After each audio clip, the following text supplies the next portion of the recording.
Radio City Originals. Business એટલે it's not only selling and buying things. કોઈ પણ business is by product of relationship. અને ખાસ કરીને રિજનલ સિનેમાની જ્યાં સુધી વાત છે તો regional is new global now. I think we can skip this one. ગામ ગપાટા રેડિયો સિટી પર તમારું ફરી સ્વાગત છે. આજે આપણે ગામ કપાટા એવા લોકોથી કરવાના છે જેને ગુજરાતી ઇન્ડસ્ટ્રી ખાલી રોક નથી કરી પણ એક રોમાન્ટિક ટચ આપ્યું છે. Please welcome Pratik Gandhi and Bhamini Oza. કેમ છો તમે લોકો? એકદમ Very good, thank you. So we have done individual interviews તમારા સાથે, પણ અમારા ઓડિયન્સની એક ખાસ ફરમાઈશ હતી કે તમારા લોકો સાથે એક સાથે ઇન્ટરવ્યુ કરીએ. So thank you so much for being here. Let's start with knowing કે તમારું લવ સ્ટોરી કેવી રીતે થઈ આખી. કોઈએ કીધું કે વાલમ આવો ને, પહેલા કોઈ કીધું એવું? હા, મેં જ કીધું તું વાલામાં. એકદમ મેં કીધું તું વાલામાં. So how did you meet? અમે લોકો મળ્યા હતા પૃથ્વી થિયેટરમાં જ્યારે હું સ્ટેજ પર પરફોર્મ કરી રહ્યો હતો અને ભામીની એક નાટક જોવા આવી હતી. મારું નાટક હતું પૃથ્વી થિયેટર ફેસ્ટિવલ 2006 ત્યારે મળ્યા હતા અમે પહેલી વાર. અને પછી ધીરે ધીરે થિયેટરના લીધે જ મળવાનું થયું, નાટકોને લીધે જ મળવાનું થયું અને ત્યાંથી જર્ની શરૂ થઈ હતી. એકદમ ઇમ્પ્રેસ હતા અમને એક્ટિંગ સ્કિલ્સ ને એ બધાથી? Oh yes, we became friends first. અમે ઘણો વખત સાથે રહ્યા as friends. Then we decided to get together. How nice. તો એક ફ્રેન્ડશિપ જ્યારે હોય ત્યારે એક ફ્રેન્ડશિપ એકદમ સ્ટ્રોંગ બેઝ બની જાય તમારા રિલેશનશિપની. How important it is to be friends અને પછી એક લગ્નમાં જવાનું? કોઈ પણ વસ્તુમાં ફ્રેન્ડશિપ સૌથી અગત્યની વસ્તુ છે. કારણ કે આપણે એટલે કહેવાય છે ને કે કોઈ પણ business is by product of relationship.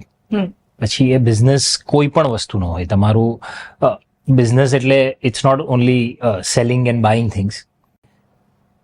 Having a life partner, having a friend for life or even your child, બધા સાથે દોસ્તી કેટલી અગત્યની છે આપણે કદાચ મને લાગે એના સિવાય બીજું કંઈ છે જ નહીં.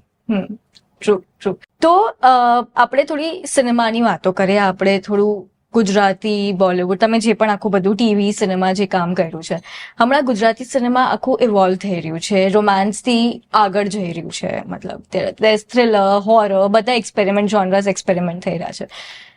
આવામાં કેટલું ઇમ્પોર્ટન્ટ છે યંગ ઓડિયન્સને આપણા રિજનલ સિનેમાથી જોડવાનું? બહુ જ અગત્યનું છે મને લાગે છે. યંગ ઓડિયન્સ કોઈ પણ વસ્તુ માટે, કોઈ પણ પ્રોડક્ટ માટે, કોઈ પણ ભાષા માટે કે કોઈ પણ વસ્તુ માટે એટલી જ જરૂરી છે.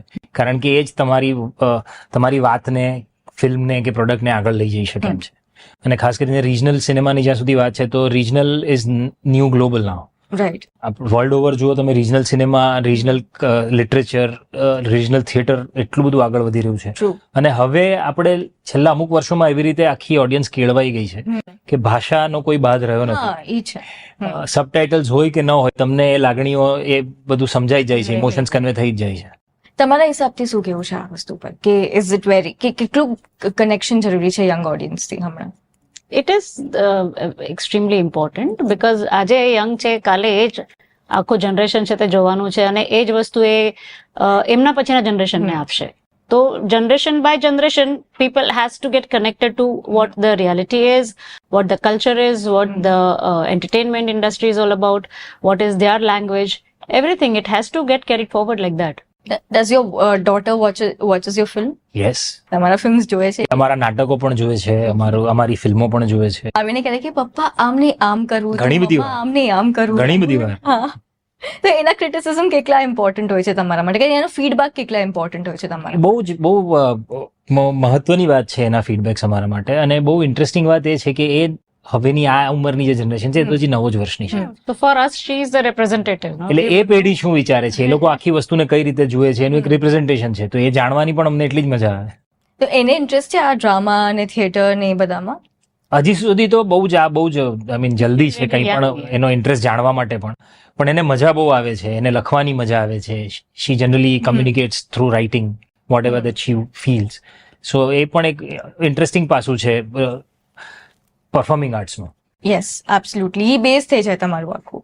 તો તમે બંને એક હમણાં મૂવીમાં આવ્યા હતા ભવાઈમાં સાથે. હવે પાછું ઓડિયન્સ તમને ક્યારે જોશે એક સાથે? બહુ જલ્દી. અમે તો સારી સ્ક્રિપ્ટ વાંચી રહ્યા છે, શોધી રહ્યા છે. બહુ જલ્દી કંઈક સારું આવશે જ. તો what are you looking forward to? મતલબ કેવી સ્ક્રિપ્ટ્સ તમને હવે અટ્રેક્ટ કરે છે? તમને પણ ફોર દેટ મેટર બંનેને કેવી સ્ક્રિપ્ટ્સ અટ્રેક્ટ કરે છે? એવી કોઈ પર્ટિક્યુલર સ્ક્રિપ્ટ કે એવો કોઈ પર્ટિક્યુલર જોનર નથી જેના વિશે અમે વિચાર્યું હોય, પણ એવી કોઈ વાત, એવી કોઈ સ્ક્રિપ્ટ, એવું કોઈ કેરેક્ટર કે જે હજી સુધી કર્યું નથી, કે જે કરીને કંઈક નવું શીખવા મળતું હોય, જેનાથી કંઈક ઓડિયન્સને ઇન્ટરેસ્ટિંગ આપી શકાતું હોય, તો એવું પસંદ કરવાની વધારે મજા આવે. સ્કેમ પછી આપણે આમ વાત કરી રહ્યા હતા હમણાં કે લોકો તમારા પાસે આવીને શેર માર્કેટ ટિપ્સ માંગી રહ્યા હતા. તમારા સાથે એવું કોઈ થયું છે કે એક કેરેક્ટર પ્લે કર્યા પછી લોકો તમને ઈ વસ્તુ માટે વધારે કઈ ટિપ્સ માંગે કે એવું કઈ થાય? આઈ ગેસ આ દરેક એક્ટર સાથે થતું હોય છે. તમે એક વસ્તુ કરી લો, એ વધારે લોકપ્રિય બને એટલે લોકો તમને એ જ કેરેક્ટરમાં લાંબો સમય સુધી યાદ રાખે, અને જેટલી વાર તમને જુએ એટલી વાર એમના મગજમાં એ જ મેમરીઝ પાછી આવે, એટલે એને જ આસપાસના સવાલો જ પૂછતા રહેતા હોય છે લોકો. Right. Before we and this thing, એક ગરબોની લાઈન આમના માટે ગાઈ દો પ્લીઝ. અરે હું તો બહુ જ બેસુરો માણસ છું યાર સિંગિંગમાં, ખરેખર. એના કરતા આના કરતા શી સિંગ્સ બેટર દેન મી. ઓકે, તો લેટ્સ હેવ ધીસ કે તમે એક લાઈન ગાઈ દો એમના માટે. I think we can skip this one. ગરબો સાંભળવો ખૂબ ગમે છે, એની પર ગરબા કરવા ખૂબ ગમે છે, પણ ગરબા ગાઈને એની એ મજા નથી હોતી જેટલી તમને ગરબા કરવામાં હોય છે. એટલે રોંગ સાઈડ રાજુ રિલીઝ થઈ ને પછી એના પ્રમોશન વખતે જેટલી વાર ગયા ને લોકો ગોરી રાધા ને કાળો કાન, હા, તો એ મને લોકોએ સ્ટેજ પરથી કીધું, આટલા બધા 500-800 લોકો નીચે ગરબા કરતો હોય, એમાં મને કોઈ માઇક આપીને કે સર્વે નહીં. એટલે મને ટેન્શન એ થાય કે એક સાથે આટલા બધા નીકળી જાય તો કેવું લાગે છે ગ્રાઉન્ડ પરથી યાર. થયું છે એવું? મેં ગાયું જ નહીં, એવો ચાન્સ નહીં લે, એવો ચાન્સ ન લેવાય. સારું, આજના એપિસોડમાં આટલું જ, પણ તમે અર્જુન સાથે રહેજો. ત્યાં સુધી હું તમારી ઇજાજત લઉં છું. હું શ્વેતા, તમને ફરી મળીશ. ગામ ગપ્પાટા.